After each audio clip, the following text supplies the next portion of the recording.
It's good. There's a lot of competition.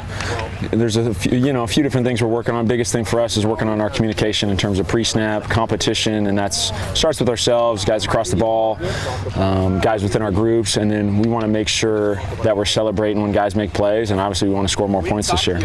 So looking at the O-line, a little inconsistent at times last year. So what has the focus been to make that more consistent this year? I think the biggest thing is just bringing it every day. I think Coach Tuatelli's done a great job in terms of building that culture.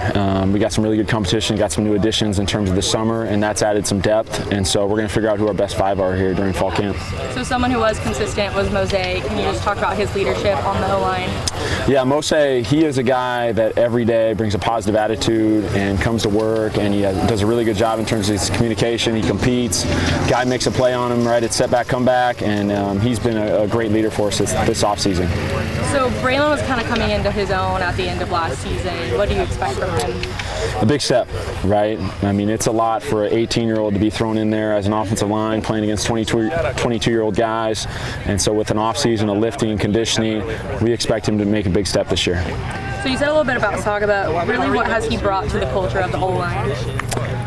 I just think in terms of, right, during the season, it's a long season. There's going to be times where maybe you're not feeling it as much, right, where you're a little bit banged up, and we got to make sure our process is consistent, and those guys have been doing that throughout the offseason. Talking about tight ends, do you feel like they're going to have a bigger role in the pass game this year? Yeah, I think it kind of started there in the bowl game in terms of getting those guys going. Ray, Trey, Baust, Cam Beecham's had a really good offseason. So all those guys, we're going to incorporate in different ways, and they all got strengths, and we got to find ways to utilize those as an offense.